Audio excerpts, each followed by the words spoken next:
Le message de ce matin est une charge particulièrement importante.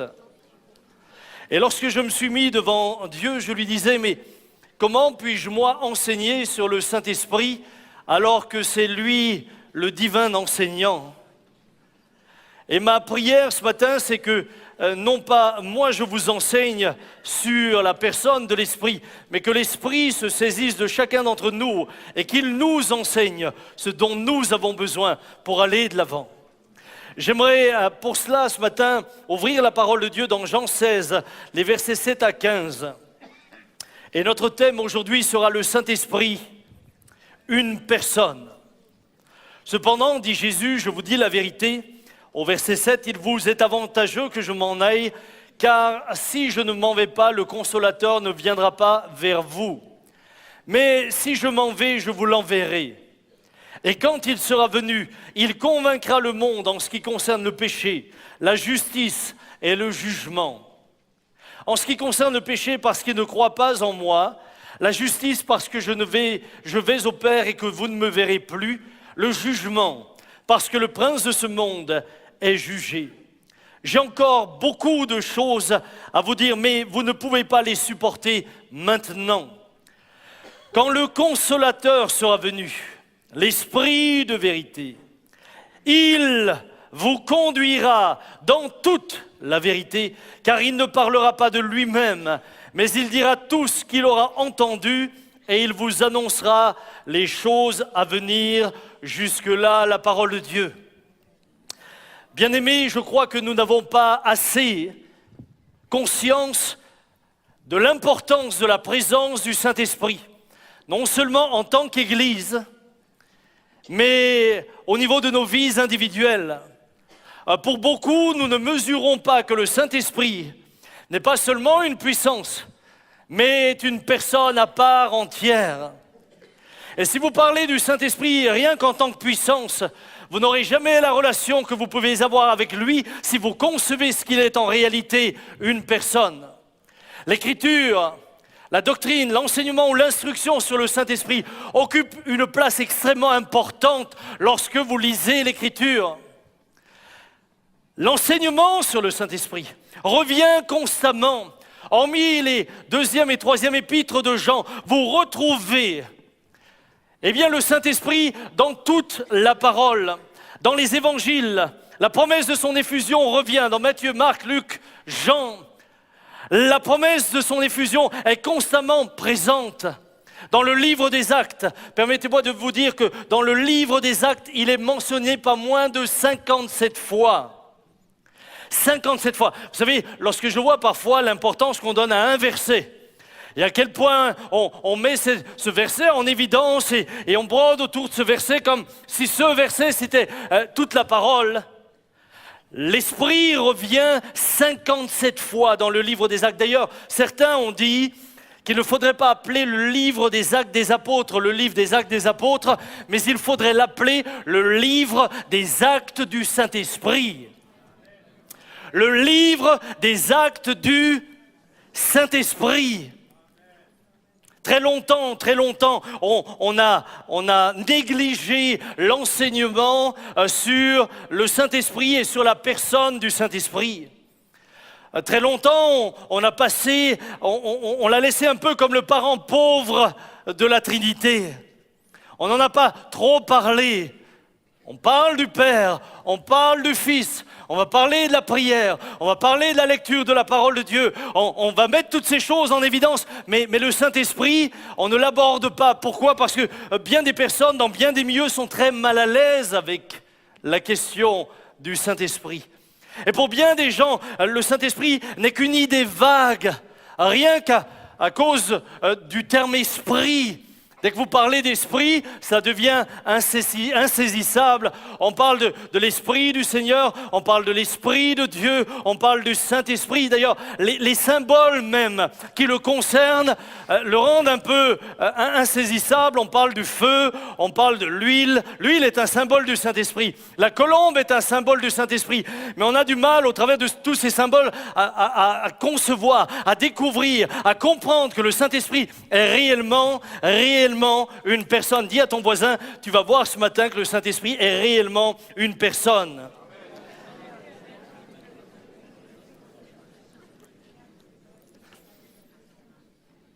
Les textes qui nous parlent de son activité. Dans toute l'Écriture, je ne vous cite pas tous les versets.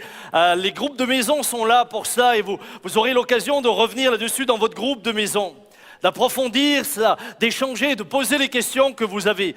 Mais les textes qui nous parlent du Saint-Esprit nous parlent littéralement et clairement, non pas de quelque chose, mais de quelqu'un. Pas de quelque chose, de quelqu'un. Et c'est là mon premier point. J'aimerais voir avec vous 3 mots pour comprendre l'action de l'Esprit. Simplement 3 mots, puis nous continuerons comme cela ensemble ce matin. Tout d'abord, le terme hébreu qui désigne le Saint-Esprit est rouar, en grec pneuma et en latin spiritus. On peut le traduire en général par souffle. Souffle. Et lorsque ce terme est en relation avec Dieu, il est question du Saint-Esprit. Le mot tout seul, eh bien, ne parle que de souffle, que d'air. D'ailleurs, c'est pour cela, chers amis, que par exemple sur votre voiture, on vous parle de pneumatique. Les roues de votre voiture ont comme origine un mot grec. Pneumatique. Pourquoi? Parce qu'il y a de l'air dedans. Mais le Saint-Esprit, c'est plus que de l'air. Le Saint-Esprit, c'est plus que de l'air. Le Saint-Esprit est une personne. Le Saint-Esprit est un souffle de vie. Lorsque l'Esprit vient, la vie vient. Regardez dès la Genèse, lorsqu'il est parlé d'Adam, il est dit que l'Éternel Dieu forma l'homme de la poussière de la terre. Il souffla dans ses narines un souffle de vie et l'homme devint un être vivant. Mon frère, ma sœur, il n'y a pas de vie sans le Saint-Esprit. Écoute bien, il n'y a pas de vie sans le Saint-Esprit. L'arbre ne peut porter du fruit s'il n'a pas de sève. Il ne peut y avoir du fruit dans la vie d'un homme, dans la vie d'une femme, dans la vie d'une église, s'il n'y a pas la présence de l'Esprit. L'Esprit amène la vie. L'Esprit n'amène pas de la religiosité, il amène la vie. Il va faire de vous des hommes et des femmes nouveaux et nouvelles.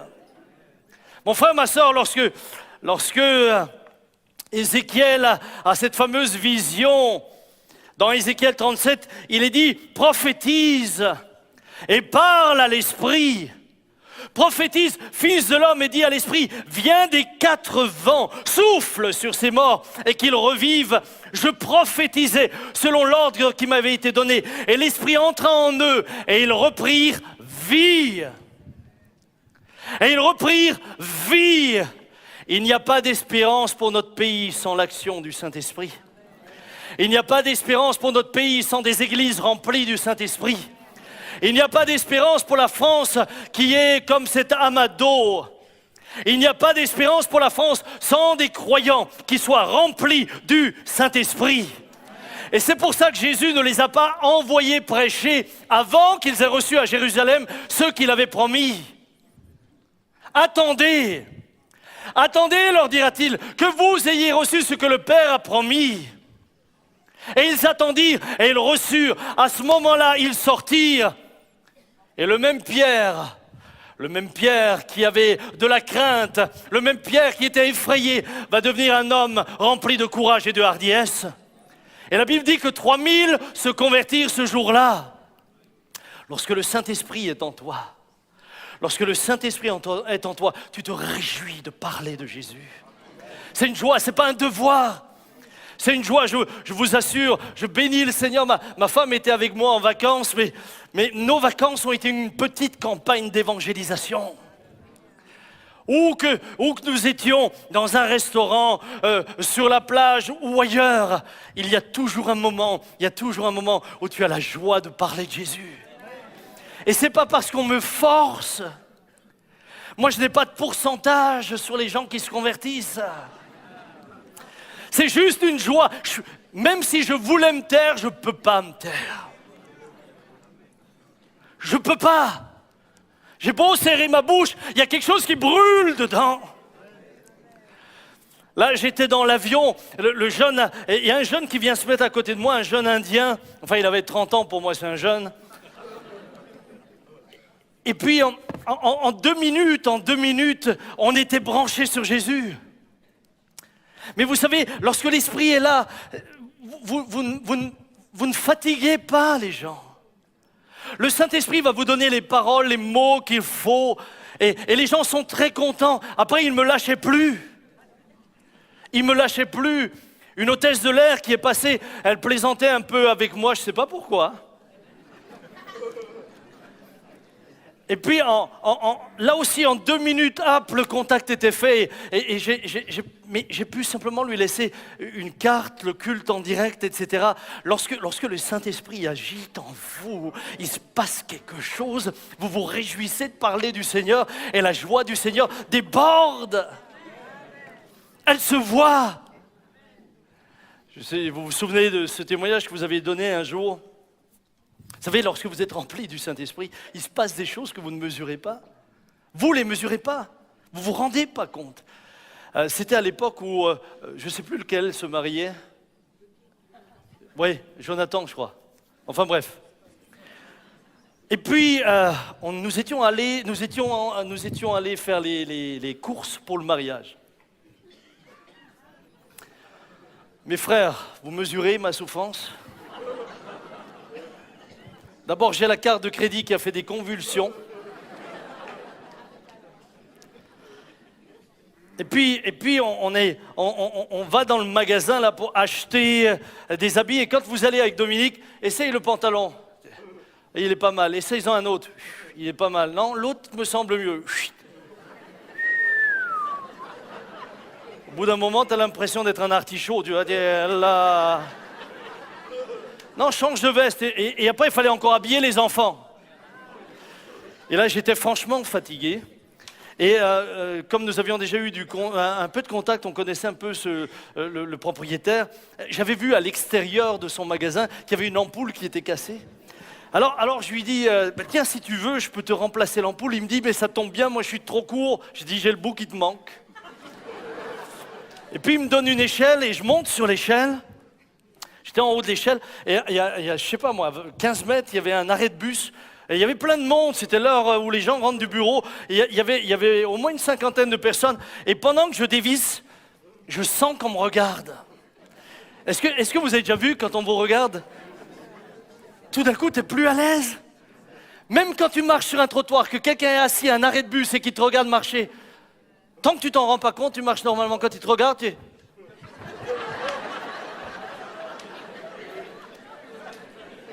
Vous avez jamais essayé?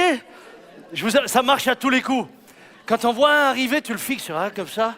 Vous allez voir au bout d'un moment, ou alors ils se grattent, ils font un tas de trucs. Et là, moi, je suis sur mon échelle et je dévisse l'ampoule et je sens qu'on me regarde. Tu le sens. Et tout d'un coup, je regarde en arrière et je vois une dame, 50 ans peut-être, blonde comme ça. Et elle me regarde, elle me sourit. Alors Et au bout d'un moment, je me dis, Sam, il y a beaucoup de gens dans l'église, c'est peut-être une chrétienne. Et toi, tu la reconnais pas, va au moins la saluer. Alors je descends d'échelle, je vais chez elle, je la salue, je dis, on se connaît? Elle me dit non. Alors bon, la parade pour s'en sortir, il fait beau, hein? Déjà, c'était grave avant, après, c'était encore plus grave. Je remonte sur mon échelle et elle continue comme ça. Écoutez, j'arrivais même plus... Bon, déjà que je ne suis pas adroit avec les tournevis, mais là, j'avais encore plus de mal à le tenir. J'ai changé mon ampoule, je suis rentré dans le magasin, j'ai dit, maintenant, on y va. Le lendemain, le propriétaire m'appelle, il me dit, Samuel, je dis oui. Il me dit, écoute, il y a une dame qui est venue, une dame blonde, elle veut absolument te rencontrer, elle m'a dit que tu l'as bouleversée. Et moi, j'ai bouleversé une dame blonde. Et je dis, oui, comment ça, je l'ai bouleversée? Elle dit oui, quand tu étais sur l'échelle, elle te regardait, quelque chose s'est passé? Alors, je dis, bah, écoute, moi, ouais, bah, dis-lui de venir au culte. Et alors, le mardi soir, cette dame est venue. Lorsqu'on a fait l'appel au salut, elle s'est approchée pour donner sa vie à Jésus. Depuis, j'évangélise avec une échelle. Oh, c'est pas vrai. Mais depuis, j'ai conscience d'une chose. Il habite en moi. Il habite en toi. Regarde ton voisin dans les yeux, dis-lui. Dans les yeux, dis-lui.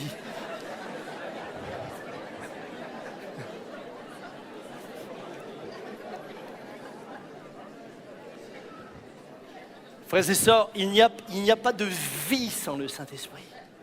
Il peut y avoir de la religiosité. Et ça, j'aimerais vous le dire, des religions, alors ça, le diable a réussi à en inventer beaucoup. Essayant d'amener les gens à se réformer eux-mêmes par leur propre force. En Inde, j'étais ému jusqu'aux larmes lorsque je voyais des personnes adorer des dieux. Ils étaient en train de bénir des camions, ils avaient des dieux devant, ils mettaient de l'encens, ils priaient leurs dieux et je vous assure qu'ils étaient sincères et qu'on voyait qu'il y avait un vrai recueillement. J'étais respectueux face à cela et en même temps malheureux. En me disant, mais ces hommes et ces femmes cherchent Dieu de tout leur cœur. Et ils se réforment, ils se donnent la peine. Mais ce qui les transformera, ce n'est pas un effort lié à la chair pour se changer, c'est la venue de l'Esprit. Seul l'Esprit donne une nouvelle vie. Seul l'Esprit peut conduire l'Église. Lorsque vous regardez le livre des Actes, l'importance de la place du Saint-Esprit dans le livre des Actes, lorsque vous voyez à quel point il les dirigeait, il emmène Étienne jusque dans un endroit désert pour rencontrer un Éthiopien.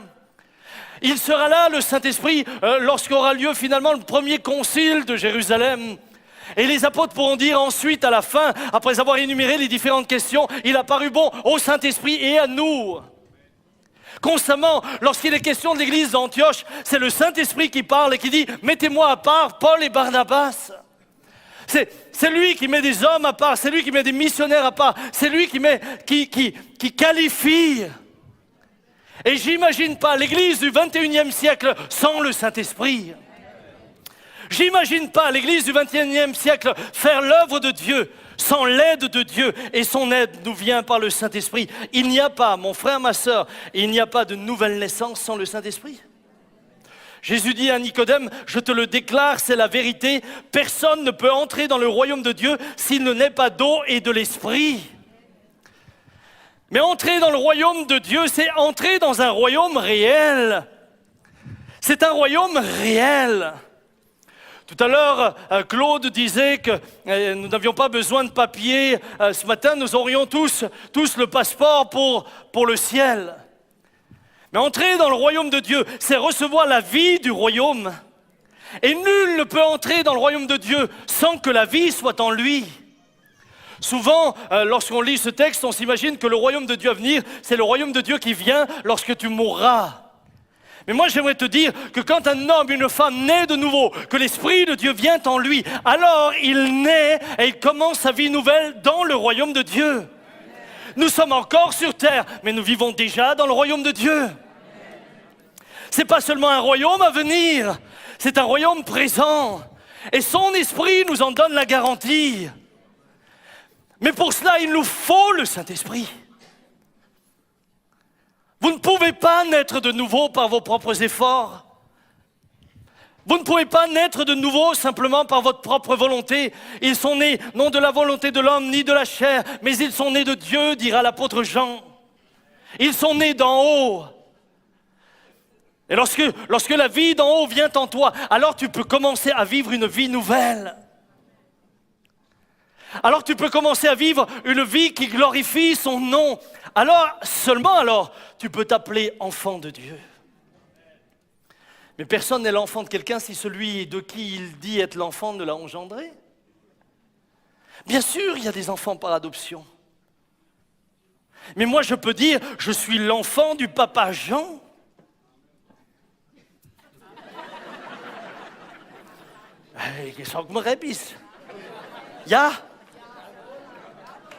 Je suis l'enfant du papa Jean, je le sais, je peux l'affirmer. C'est une certitude. Parce que je sais qu'ils m'ont engendré. Je sais où sont mes racines, mais je peux également dire aujourd'hui, avec certitude, je suis enfant du royaume de Dieu parce que j'ai été engendré par le ciel, par la vie de l'Esprit en moi.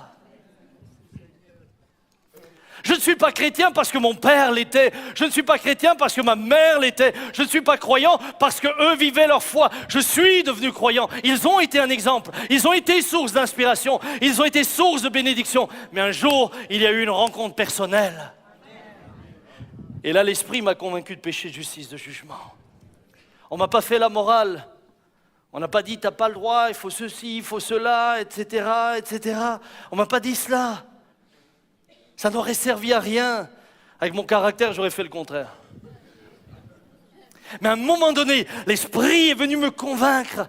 Et soudain, l'œuvre de la croix est devenue une réalité palpable pour moi. C'était plus de la théorie, c'était plus de l'abstrait. C'était devenu une réalité. Ça me concernait. Et je ne pouvais plus que faire une chose, c'est me repentir.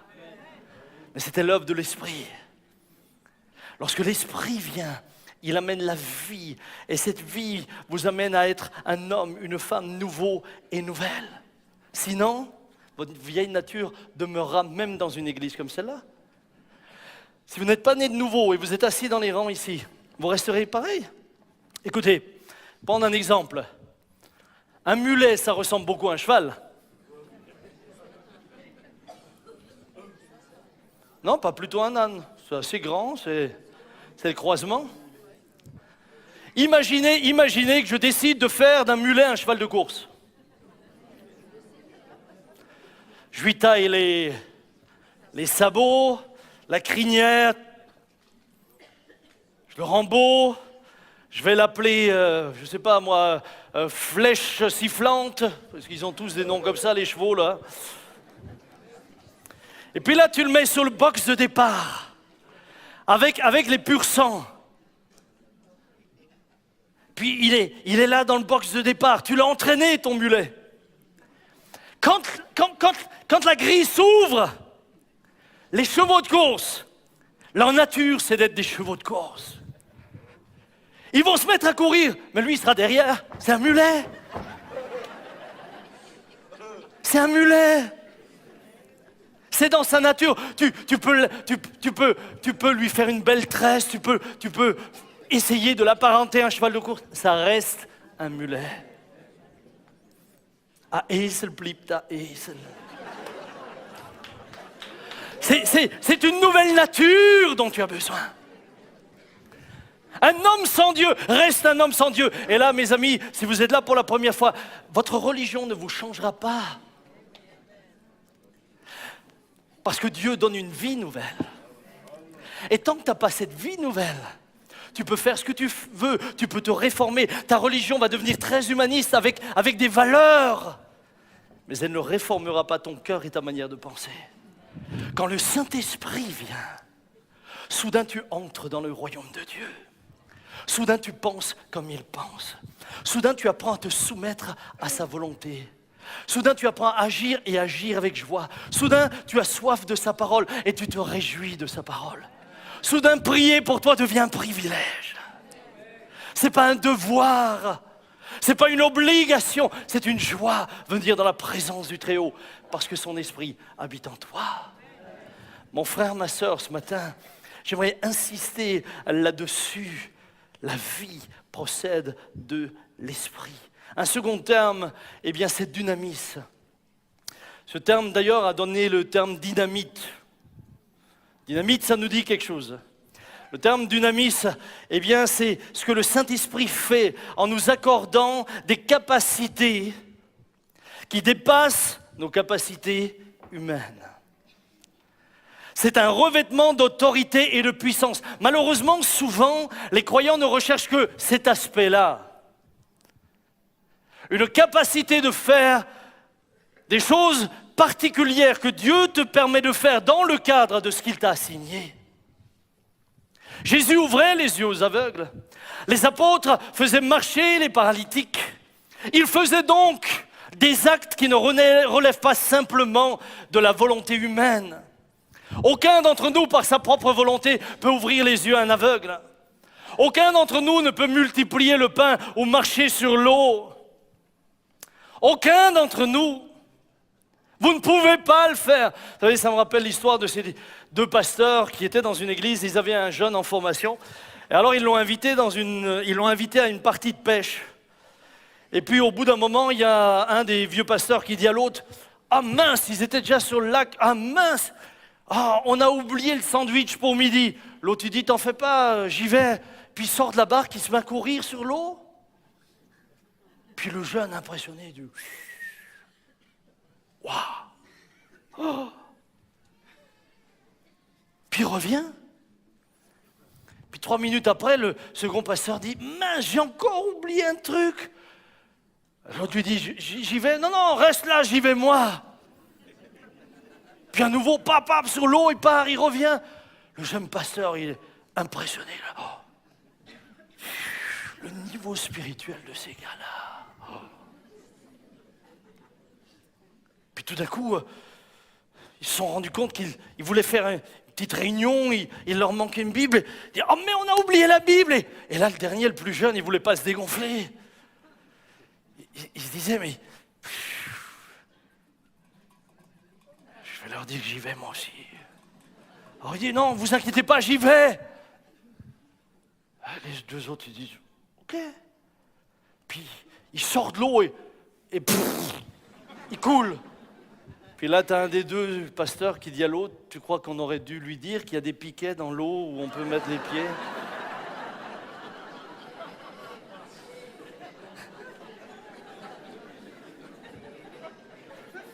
Et c'est pas naturel de marcher sur l'eau, même quand on peut faire semblant de le faire. Ça ne vient pas tout seul. Le Saint-Esprit va nous revêtir. C'est lui qui donne les dons spirituels. Lorsque tout à l'heure, je lisais la parole de connaissance que Thibaut a donnée, ça c'est simplement, ça ne relève pas du naturel. Ça ne relève pas du naturel. Naturellement, vous ne pouvez pas dire, il y a quelqu'un à tel endroit qui a ceci, qui a cela, mais le Seigneur va le guérir. Ça relève de la présence de Dieu. Et il nous donne cette habilité, il nous donne cette capacité. Et cette capacité nous vient uniquement et que par le Saint-Esprit. Et puis, un troisième terme, c'est le terme paraclète. Il est le paraclète. Il est le paraclète. Le Saint-Esprit est celui qui a été appelé à côté de nous. Para, côte à côte. Clète, appelé à être à côté de nous, appelé à être avec nous, appelé à être constamment en notre présence, ou nous plutôt en sa présence. C'est pourquoi Jésus dit, il vous est avantageux que je m'en aille.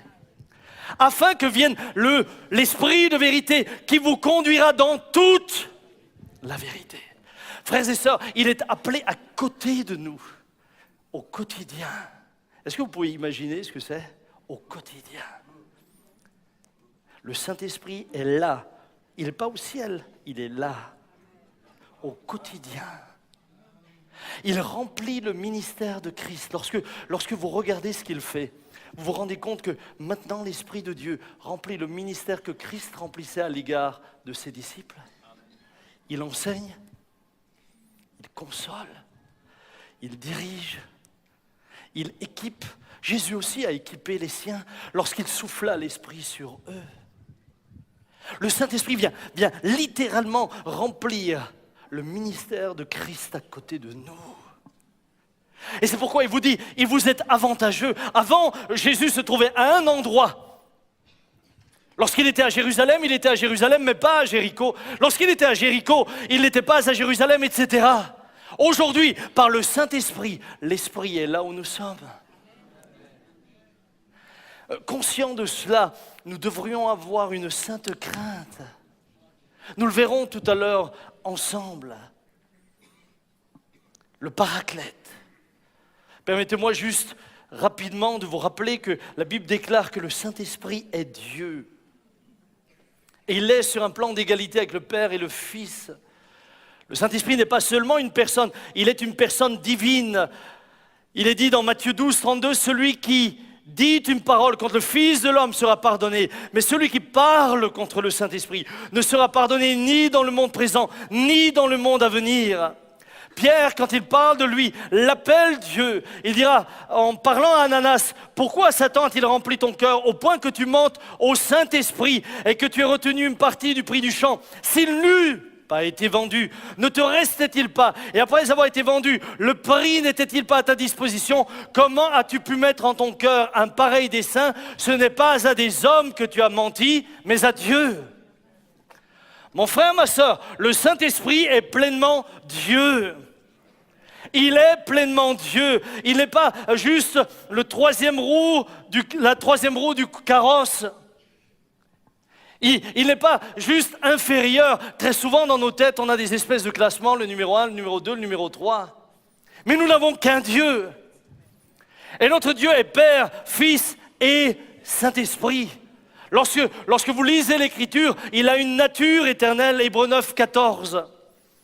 Combien plus, le sang de Christ qui par un esprit éternel s'est offert lui-même sans tache à Dieu, purifiera-t-il votre conscience des œuvres mortes? Il était là au commencement. L'Esprit de Dieu se mouvait au-dessus des eaux dès la Genèse. Il est omniprésent. Où irai-je loin de ton esprit, dira le psalmiste. Il est omniscient. Dans 1 Corinthiens 2, Dieu nous les a révélés par l'Esprit, car l'Esprit sonde tout, même les profondeurs de Dieu. Il est omniscient et puis il est omnipotent. Il peut tout. Lorsque l'Esprit vient couvrir une vierge, cette vierge tombe enceinte. Il peut tout. Il y a dans la personne du Saint-Esprit toute la puissance de la divinité. Mon frère, ma sœur, il n'est pas qu'une influence, il n'est pas qu'un souffle. Il est Dieu. Dis à ton voisin, le Saint-Esprit est Dieu. Au même titre que Jésus, au même titre que le Père, le Saint-Esprit est Dieu.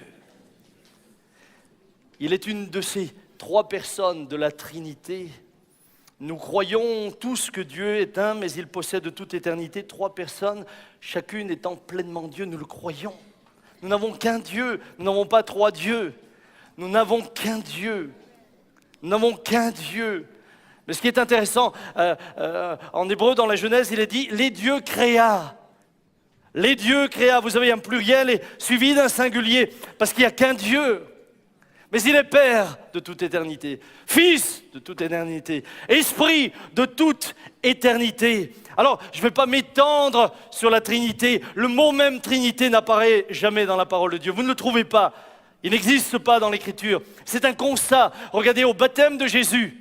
Il y a la manifestation des trois personnes de cette unité divine. Vous avez le Fils qui est dans l'eau. Et puis, vous avez l'Esprit qui descend sur le Fils. Et vous avez le Père qui parle du ciel. Et là, vous avez le Père, le Fils et l'Esprit ensemble. Nous n'avons qu'un Dieu. Mais il se manifeste dans la personne du Père, du Fils et du Saint-Esprit. D'ailleurs, quand nous baptisons, Jésus dira, baptisez-les au nom du Père, au nom du Fils et au nom du Saint-Esprit. Bien-aimés, évidemment, expliquer la Trinité, ce serait trop fastidieux, mais très souvent on trouve cette notion de trois en un, même dans la nature. Alors, ce n'est pas comparable, bien sûr, à la grandeur de Dieu, mais si, allez, je prends l'eau, si vous prenez l'eau c'est l'eau, mais vous pouvez trouver l'eau sous différentes formes. L'eau, c'est la glace. L'eau, ça peut être la vapeur. Et puis, l'eau, c'est ce que vous allez boire ou c'est ce qui va vous permettre de vous laver. Mais finalement, c'est que de l'eau. Dans le feu, la même chose. Vous avez la puissance du feu. Vous avez la chaleur et vous avez la lumière. Et puis, vous avez d'autres exemples comme ça. Lorsque vous prenez un œuf, c'est qu'un œuf. Mais il y a une coquille, puis un blanc, et puis un jaune. On retrouve cela dans la nature. Et vous-même, vous n'êtes pas seulement un corps, vous êtes d'accord? Il n'y a pas qu'un corps qui vous définit. Vous êtes esprit, âme et corps.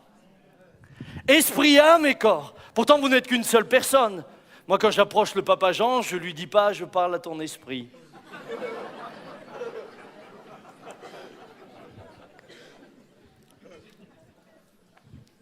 Non, on parle à la personne dans tout ce qu'elle est. Mais pourtant, chaque partie de cette personne va remplir des fonctions différentes. Chaque partie de ces personnes va remplir une fonction différente. Et j'aimerais ce matin juste rapidement m'arrêter sur ce que l'Esprit fait. Jésus nous indique l'action du Saint-Esprit au sein même de la Trinité. Il dira, quand viendra l'Esprit de vérité, il vous conduira dans toute la vérité. Et regardez, il ne parle pas en son propre nom, mais il dira tout ce qu'il aura entendu et vous annoncera ce qui doit arriver. Il révélera ma gloire, car il recevra de ce qui est à moi et vous l'annoncera. Le Saint-Esprit nous révèle toujours le Père et le Fils. Le Saint-Esprit, si je devais prendre une image aussi petite soit-elle ou maladroite soit-elle, mais vous savez, parfois, vous passez près de beaux châteaux. Je ne sais pas si vous avez déjà vu ça. Tiens, quand vous allez vers Célestat, un peu plus loin, vous avez le Haut-Königsbourg. Qui a déjà vu le Haut-Königsbourg? Non, je veux m'assurer qu'il y ait bien des Alsaciens dans cette salle. Vous avez tous vu sur la route de Strasbourg le Haut-Königsbourg. Lorsque la nuit arrive, le Haut-Königsbourg va être éclairé. Et là, je trouve que le Haut-Königsbourg est encore plus beau. Parce que tout d'un coup, dans les ténèbres, tu as une superbe bâtisse qui est éclairée de tous les côtés. Mes amis, c'est exactement ce que fait le Saint-Esprit. Il nous amène à glorifier le Père. Il nous amène à glorifier le Fils. Il ne nous attire pas à lui-même, mais il nous amène au Père et au Fils. Il nous le révèle, il nous l'enseigne, il nous apprend comment nous devons nous comporter. L'Esprit de Dieu va magnifier le Père et le Fils. Et mon frère, ma soeur, plus l'Esprit habite en toi, plus tu vas devenir un adorateur. Plus tu vas devenir un adorateur. Plus le Saint-Esprit habite en toi, plus tu vas adorer, plus tu vas glorifier le Père. Plus tu vas glorifier le Fils, plus tu vas le voir sous un angle tellement merveilleux que tu ne peux faire autre chose que de le louer et de l'adorer. Frères et sœurs, le Saint-Esprit, il est tellement précieux, tellement précieux. Et permettez-moi de vous dire ce matin, le Saint-Esprit, non seulement nous donne une autorité, une puissance, mais le Saint-Esprit, je reviens à ce que je disais tout à l'heure, est celui qui a été appelé à côté de nous. Le Saint-Esprit est une personne. Une personne. Et si nous prenions le temps de regarder, vous savez, ce qui définit une personne, ce n'est pas la corporéité. Vous êtes d'accord avec moi? Ce n'est pas juste le corps. Des fois, vous avez malheureusement des gens qui ont des accidents graves de la route, etc. Et lorsqu'ils sont dans des comas profonds, on dit parfois aux parents, à la famille, de toute manière, même s'il revenait, il ne sera qu'un légume. Pourtant, il y a un corps. Mais à quelque part, lorsque les émotions ne s'expriment plus, lorsque la personne ne peut plus parler, lorsqu'elle ne peut plus rien transmettre, on est face à un corps, mais on a le sentiment que c'est plus une personne à part entière. Il manque l'essentiel. Il manque l'essentiel. Tu peux avoir la forme d'un corps et n'être personne. Un jour, j'ai effrayé ma petite nièce comme ça. Parfois, j'aime faire des petites blagues. Pas souvent, mais parfois, comme ça. Et j'ai mes gamins. Vous savez, avec 6 enfants, il y a du mouvement dans la maison. Et un jour, ils m'ont ramené un mannequin. Pas vivant, hein. Un mannequin, mais grandeur nature. Ils l'ont trouvé dans un champ.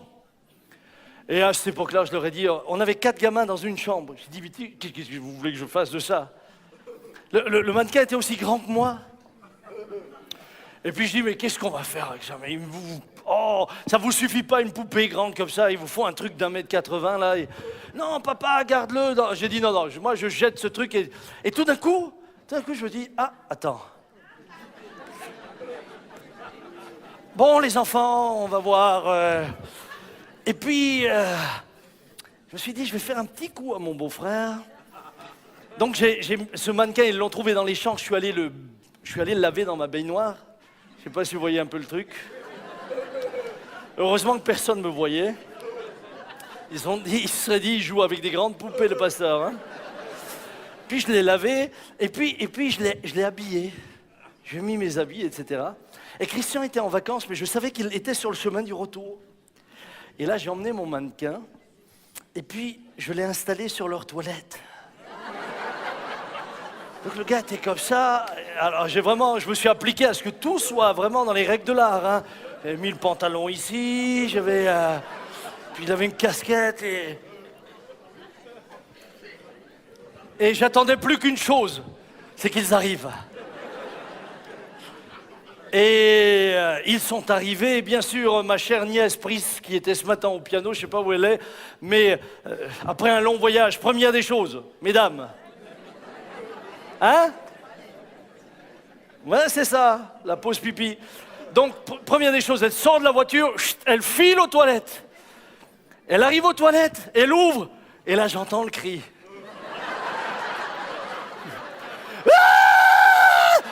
Elle sort en courant, elle dit « Papa, il y a un clochard sur les toilettes, il y a un clochard sur les toilettes !» Elle était terrorisée. Jusqu'à quand? Jusqu'à ce qu'ils se sont rendus compte que c'est qu'un mannequin. Et là, tout d'un coup, elle n'en avait plus peur. Parce que ça a beau avoir la forme d'un corps, c'est pas ce qui fait de toi une personne. Lorsque la Bible nous dit que le Saint-Esprit est une personne, elle ne nous dit pas qu'il a une tête, des doigts, des bras, non, non. Elle ne nous dit pas cela. Mais elle nous dit qu'il a, par exemple, la volonté. Dans 1 Corinthiens 12, verset 11, j'ai noté beaucoup de passages et le temps. Et moi, je ne sais pas ce que vous faites, vous écoutez lentement, on perd du temps, comme ça. En Inde, ils écoutaient beaucoup plus vite. Un seul et même esprit, en parlant des dons spirituels, opère toutes ces choses, les distribuant à chacun en particulier comme il veut. Mon frère, ma sœur, le Saint-Esprit agit comme il veut. Il a sa propre volonté et il ne fera jamais ce que toi tu veux, mais il fera toujours ce qui glorifie Dieu. Mais jamais ce que toi tu veux. Il cherchera toujours à faire ce qu'il y a de meilleur pour toi, mais pas forcément selon ce que tu penses. D'où l'importance ce matin de comprendre la différence entre simplement une puissance et une personne. Si vous pensez que le Saint-Esprit n'est qu'une puissance, alors votre préoccupation sera toujours « Comment puis-je avoir cette puissance ?» Mais si vous comprenez que le Saint-Esprit est une personne, alors vous vous poserez la question autrement. Vous direz, mais que dois-je faire pour que le Saint-Esprit puisse m'utiliser comme lui il veut? Du coup, c'est plus nous, pauvres poussières que nous sommes, qui cherchons à posséder la puissance de Dieu pour faire ce que nous voulons. Du coup, c'est nous qui réalisons à quel point être sous sa direction est un privilège, une grâce. Le Saint-Esprit donne à qui il veut, comme il veut. Il a la pensée, il a le sentiment. Il est dit dans Éphésiens 4:30, « N'attristez pas le Saint-Esprit de Dieu, par lequel vous avez été scellés pour le jour de la rédemption. » Pardonnez-moi, mais vous ne pouvez qu'attrister une personne. Vous ne pouvez pas attrister une chose. Vous ne pouvez pas attrister une influence. Vous ne pouvez pas attrister simplement ce qui serait un souffle, mais attrister une personne. Je sais que je peux attrister mon épouse. Je sais que je peux attrister mes enfants. Je sais que malheureusement, j'ai pu vous attrister. Mais je ne peux qu'attrister des hommes et des femmes qui ont des émotions, qui ont des sentiments, qui ressentent. Et le Saint-Esprit ressent. Et le Saint-Esprit est attristé suivant ce que nous faisons, ce que nous disons. La conscience de la présence de la personne du Saint-Esprit devrait nous emmener à avoir une vie sainte. Une vie sainte. Vous savez, lorsque vous êtes conscient qu'en regardant la télé, suivant ce que vous regardez, le Saint-Esprit est avec vous, il y a peut-être des choses que vous ne regarderiez plus. Non pas qu'on n'ait pas le droit de la regarder, mais il y a peut-être des choses qui l'attristent. Et d'ailleurs, quand vous les regardez quand même, vous ressentez que l'Esprit est attristé. Vous perdez votre joie, perdez votre assurance. Lorsque vous téléphonez à une amie pour parler d'une troisième personne, si vous étiez conscient que le Saint-Esprit est là, il y a peut-être des choses que vous ne diriez pas. Ou pas de la même manière. Comment, frère, puis-je critiquer ou dire du mal sur un frère dans lequel habite le même Saint-Esprit? Comment puis-je parler d'une sœur dans laquelle habite le même esprit? Nous pouvons l'attrister parce qu'il est une personne. J'ai noté beaucoup de choses, je n'ai pas le temps de les développer. Il révèle. Dans 2 Pierre 1, 21, car ce n'est pas par une volonté d'homme qu'une prophétie a jamais été apportée, mais c'est poussé par le Saint-Esprit que des hommes ont parlé de la part de Dieu, ont donné des révélations. Et dans 1 Corinthiens, il est dit, si tous prophétisent et qu'ils surviennent quelques non-croyants ou un homme du peuple, il est convaincu par tous, il est jugé par tous. Les secrets de son cœur sont dévoilés de telle sorte que tombant sur sa face, il adorera Dieu et publiera que Dieu est réellement au milieu de vous. Le Saint-Esprit seul peut révéler. Celui qui est au bénéfice des dons que le Saint-Esprit donne par lui-même ne peut pas. Moi, j'ai parfois des gens qui viennent chez moi me dire « Pasteur, est-ce que vous pourriez me donner une parole ?» Je dis « Mais non, je ne peux pas. Comment vous voudriez que je vous en donne une? Moi, je ne peux pas vous donner ce que Dieu ne m'a pas donné. » Mais je me souviens, entre autres, un dimanche, une parole claire qui disait « Il y a une dame au milieu de nous. Madame, vous êtes là pour la première fois. » Et cette nuit, pour la première fois, vous venez de tromper votre mari. Vous êtes sorti de l'hôtel où vous étiez pour venir directement dans ce lieu. Et là, tout d'un coup, à la fin, j'ai une femme qui vient, mais elle était effondrée. Elle me disait, mais comment saviez-vous? J'ai dit, madame, moi je ne sais rien. Mais comment saviez-vous que j'étais dans l'hôtel? J'ai dit, écoutez, je vous promets que je n'étais pas dans la chambre à côté. Qui vous l'a dit? J'ai dit, madame, vous-même, vous savez que personne ne le sait. Elle est tombée dans une profonde repentance parce que tout d'un coup, elle a réalisé, c'est pas lui, c'est quelqu'un qui lui a parlé, quelqu'un qui me connaît. Et vous savez ce qu'elle me dit, et c'est là que ça a été terrible pour moi. Elle me dit, vous savez, pasteur, ce matin, je suis venu ici, je suis dégoûté de moi-même. Elle dit, mais mon mari m'a souvent trompé. Et j'étais devenu dépressif. Je suis allé voir un psychologue et ce psychologue me disait, madame, ce qui vous fera du bien, c'est d'avoir vous-même une aventure comme votre mari. Et c'est comme ça que je me suis lancé. Et c'est comme ça que pour la première fois, j'ai une relation avec un autre homme ailleurs, dans un hôtel. Elle dit, mais je me sens tellement sale, tellement sale. Croyez-vous que Dieu me pardonne encore? Et je bénis le Seigneur de ce qui lui est pardonné. Seule une personne peut révéler. Ce n'est pas juste un esprit, ce n'est pas juste une puissance. Parfois, ça me fait mal au cœur lorsque constamment on entend prêcher « Power, we want power », nous voulons de la puissance, nous voulons la puissance, onction, puissance, onction. Hey, c'est une personne. C'est une personne. C'est comme si en voyant ma femme, je disais seulement « Manger, je veux manger, manger, encore manger, nourriture, nourriture, nourriture, bon plat, bon plat. » Et à un moment donné, il faut s'arrêter. On est tellement concentré sur uniquement ce qu'il fait, sur l'autorité, et qu'on néglige qui il est. Frères et sœurs, il enseigne. Seule une personne peut enseigner. Celui qui doit vous venir en aide, le Saint-Esprit que le Père enverra en mon nom, vous enseignera tout et vous rappellera tout ce que je vous ai dit. Il vous enseignera.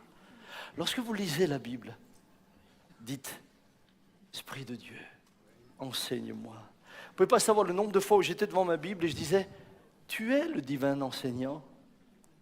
Jean-Marie est un bon enseignant, mais toi tu es le divin enseignant. Parle-moi. Parle-moi. Est-ce que ça veut dire que vous n'avez plus besoin des autres? Non, parce que l'Esprit peut vous enseigner au travers des autres. Il peut vous parler au travers de quelqu'un d'autre. Dans la Bible, on voit même qu'il emploie un âne. Un jour, j'arrive à Paris, j'avais ma Bible et une dame me dit « Qu'est-ce que vous avez là, pasteur ?» Je dis « Ma Bible ?» Elle dit « Vous en êtes encore là ?» Alors j'étais surpris par la réaction. Je dis « Ben oui, pourquoi Vous en êtes où ?» Elle me dit « J'en ai plus besoin. Je suis inspiré et conduit par l'Esprit. » Et là, je sentais que j'ai un dirigeable spirituel qu'il fallait faire atterrir vite fait, bien fait. Mais vous avez aujourd'hui des personnes qui ne reçoivent plus rien. « Oh frère, moi je suis enseigné par l'Esprit. » Tu ne peux plus rien leur dire. Mais malheureusement, ce qu'ils appellent être enseignés par l'Esprit, c'est faire ce qu'ils ont envie de faire. L'Esprit te conduira toujours dans la parole de Dieu. Dans la parole. Dans la parole. Parce qu'il a inspiré la parole. Certains diront, c'est même pas une Bible, c'est une tablette. Ben oui, c'est une tablette. Moïse en avait 2, moi j'en ai une.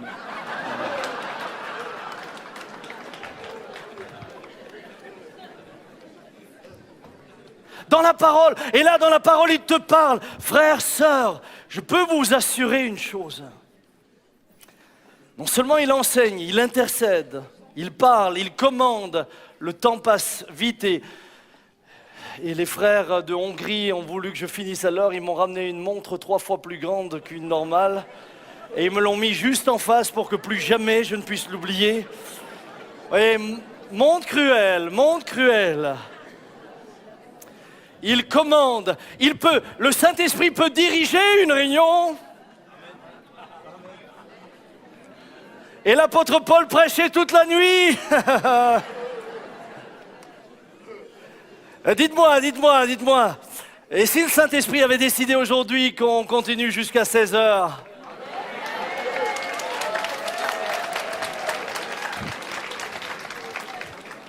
Et là, il y en a qui disent, ça c'est charnel. Parce que toi, ton beefsteak qui t'attend, il n'est pas charnel, hein? Ton rôti, il n'est pas charnel. Ma femme me rappelle qu'on est invité à midi, vous voyez? Ça, c'est pas charnel. Non, mais j'ai pas eu de directive. Donc vous êtes tranquille. Il qualifie. Le Saint-Esprit qualifie. Frères et sœurs, c'est pas une personne.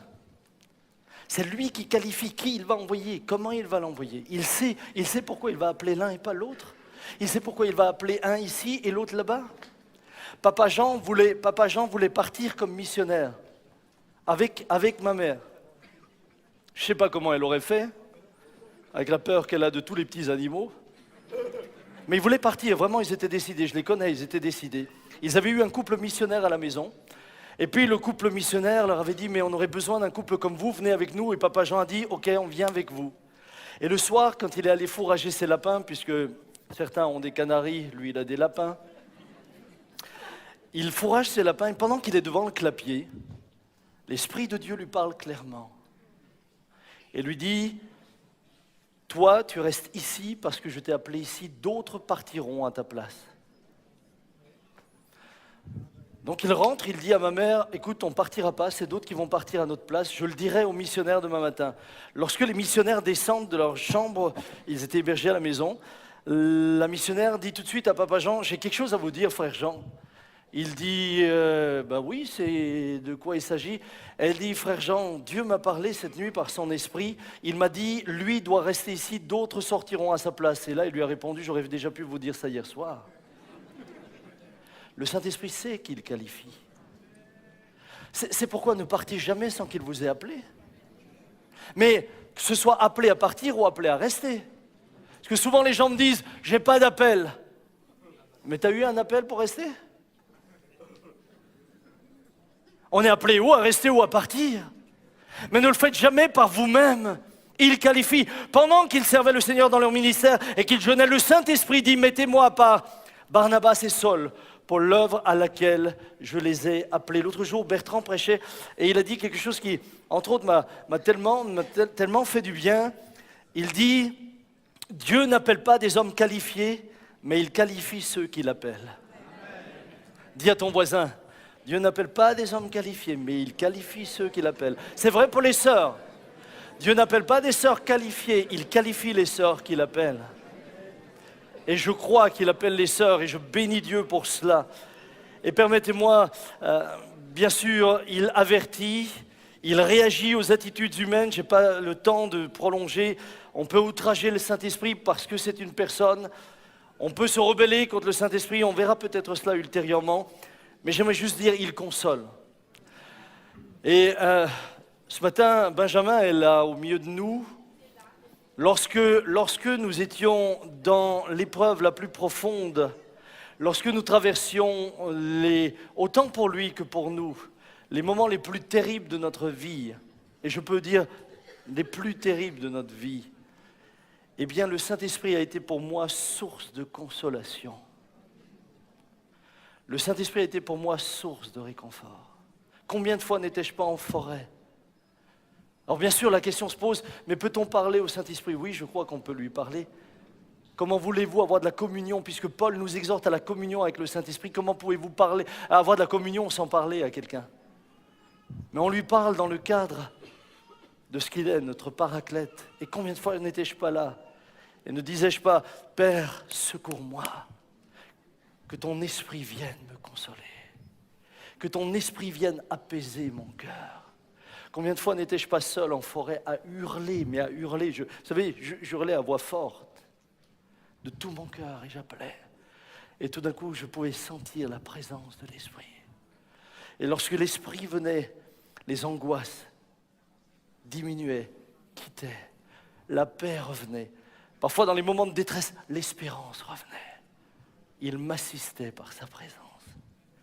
Combien de fois, dans des moments extrêmement difficiles, ne lui ai-je pas dit, mais parle-moi, parle-moi. Et soudain, la parole qu'il me fallait m'était donnée de manière précise. Je savais que ce n'est pas les hommes. Je savais que ce n'est pas qu'une influence. Je savais que le Saint-Esprit m'avait inspiré à ce moment-là. Mon frère, ma sœur, je peux que vous souhaiter une chose.